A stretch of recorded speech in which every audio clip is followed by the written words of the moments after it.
Joe Steadman, and I'm going to talk about a game I just got. A little controversial, maybe, if you want to think so. I don't think it's controversial. It is GMT's new Labyrinth, War on Terror. This was made by the same guy who made Wilderness War. It's a card-driven game, and by the name you can probably tell it is the War on Terror. So one player plays the U.S., the other player plays the radical Muslim jihadist, or, which I like, it comes with a one-player option. So you play the U.S. player, and then it's a solitaire version. They have like a flow chart for the jihadist. So that's where the controversy lies. If you play the two-player version, one of you has to play the terrorist, and if you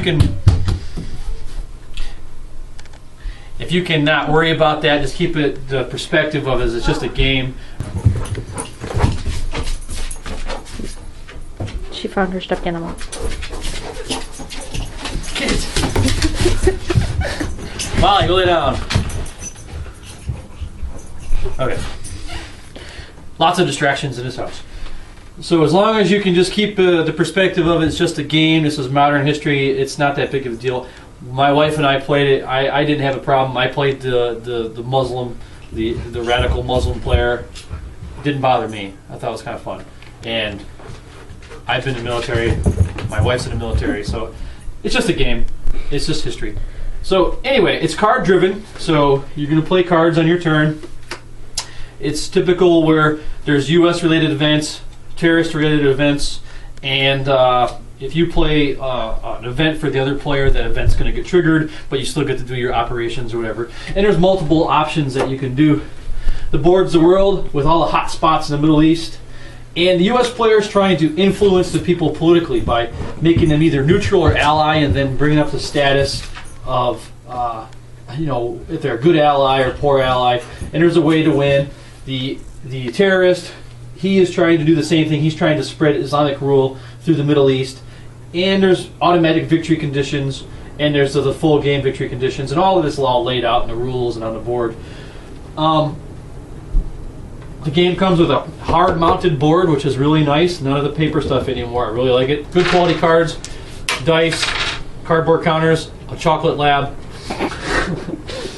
player aids, rule book, playbook, good hard GMT box, and it's got these little wooden cubes. This is the Islamic ones. It's got the crescent side for active pockets, terrorist pockets, or cells, terror cells, and then sleeper cells.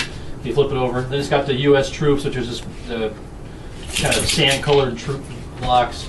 The rules are, maybe it's because we played so much Twilight Struggle, we kept on trying to relate it to Twilight Struggle, but it's a little bit different because with Twilight Struggle, you've got one standard set of doing things. In this, the terrorist player has one way of doing things where he has to roll certain dice, and then the American player does it totally different. So once you understand that, it's not too bad. And there's also a full sequence or a example turn in the playbook.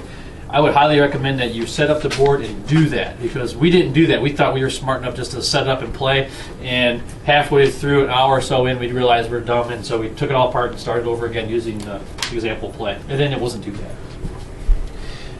The strategy of the game, you just slowly spread your influence around as the Americans, trying to get those countries to be your allies. And once the game ends, once you go through the deck one time, 2 times or 3 times, determining on how long you want the game to be.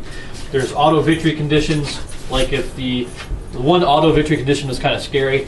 If the terrorist, the jihadist, ever gets a weapons of mass destruction, the event to go off in the United States, the game's automatically over, a terrorist win. If the if the Americans are ever able to remove all of the terrorist cells from the map, the game is automatically over. A little zoom in on Egypt here.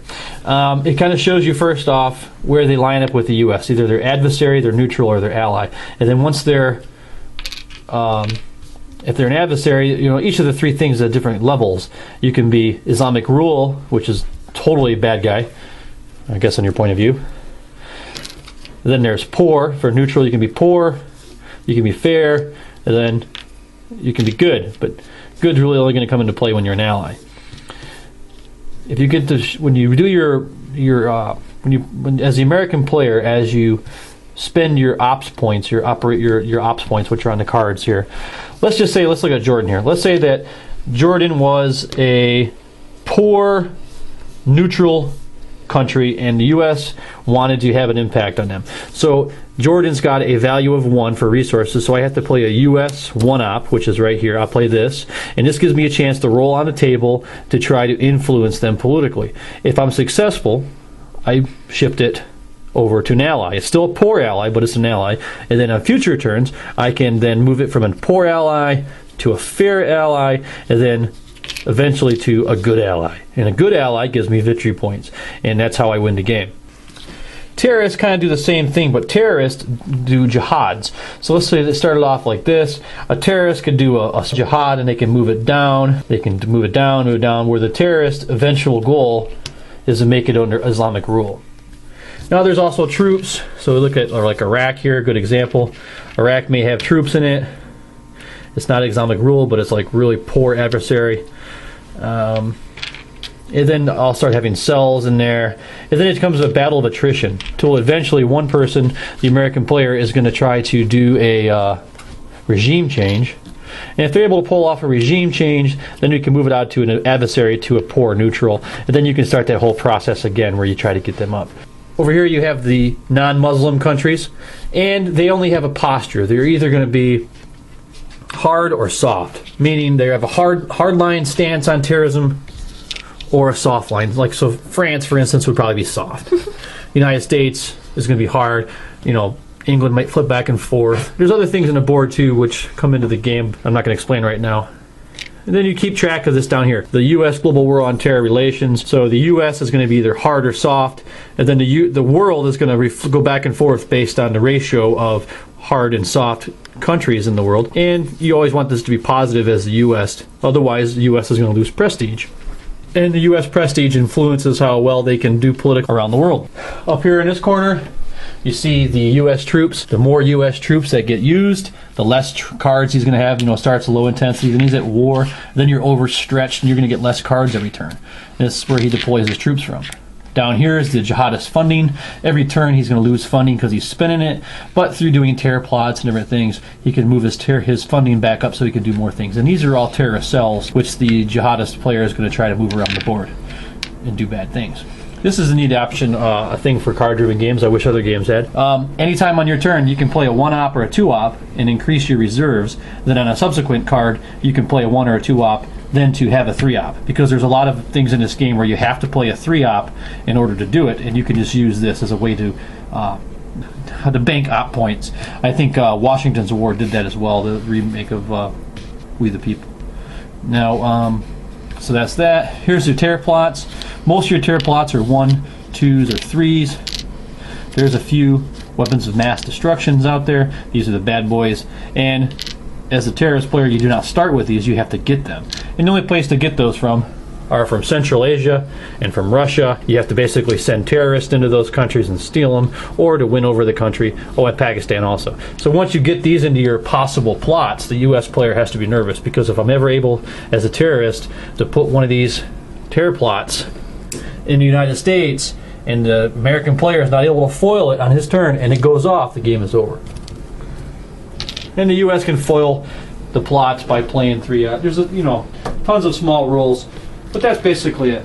I think that it's got a lot of potential. We've only played it a few times, so it's still fresh at the house. But we really like card strategy or card-driven games, right, honey? I think. I mean, yes, card-driven games are good.